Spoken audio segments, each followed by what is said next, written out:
បាទជំរាបសួរពុកម៉ែបងប្អូនយើងវិលត្រឡប់មកជួបគ្នាសារជាថ្មីនៅវីដេអូថ្មីហើយវីដេអូនេះគឺខ្ញុំចង់បញ្យល់ទៅដល់ពុកម៉ែបងប្អូនដែលគាត់ជាអ្នកមើលថែរក្សាមនុស្សចាស់បាទព្រោះមនុស្សចាស់គាត់ងាយនឹងឡើងស្លេះបំពង់កអាចនឹងស្លាប់បានណាពុកម៉ែបងប្អូនមិនមែនយើងចេះតែឲ្យគាត់ហូបចំណីអាហារគ្រប់បែបយ៉ាងគាត់ទៅពីបានចេះទៅពីទេតែយើងត្រូវដឹងពីចំណុចពិសេសរបស់មនុស្សចាស់គឺគាត់ឧស្សាហ៍ឡើងស្លេះហើយបងប្អូនថ្នាំដែលបំបត្តិស្លេះនឹងវាអត់ពិបាកទេខ្ញុំដូចខ្ញុំប្រាប់ចឹងថ្នាំដែលវាអត់តែ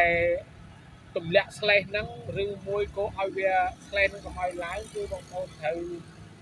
យកក្រូចឆ្មាច្បាច់ជាមួយអំបិលជាពិសេសខ្ញុំផ្ញើសារនេះគឺទៅដល់តែពុកម៉ែបងប្អូនណាដែលគាត់មានតួនាទី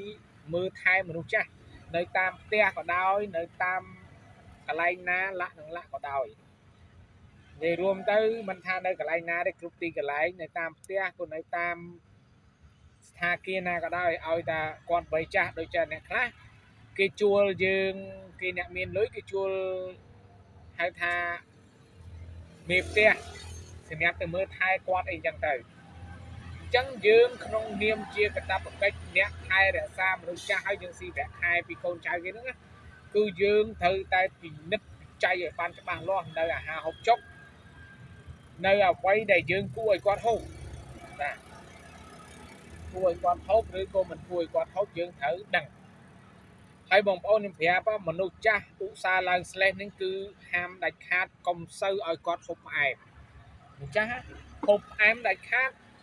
កុំសូវឲ្យគាត់ហូបផ្អែមដូចជាបបរចេកនិយាយរួមពាក្យថាផ្អែមមួយម៉ាត់ហ្នឹងគឺឲ្យតែពាក់ព័ន្ធនឹងរបាយហ្នឹងបានន័យថាវាលាយលោកឡំជាមួយនឹងអង្ករជាមួយនឹងម្សៅអីចឹងទៅអានោះជាតិបង្អែមអញ្ចឹងសួរថាបង្អែមអត់ទាំងនេះហូបទៅប៉ះពាល់អត់ថាប៉ះពាល់គាត់នឹងអាចឡើងស្លេះមនុស្សចាស់ភាគច្រើនគឺគាត់ឡើងស្លេះគឺការហូបបង្អែមហ្នឹងឯង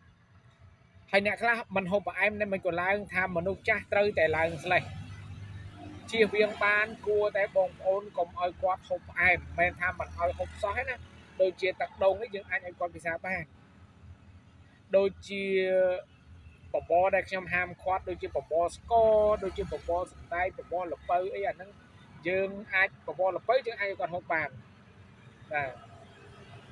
បបរសណ្តែកអីក៏អាចឲ្យហូបបានដែរតែក្នុងរយៈពេល1អាទិត្យយើងហូបម្ដងបានបាទ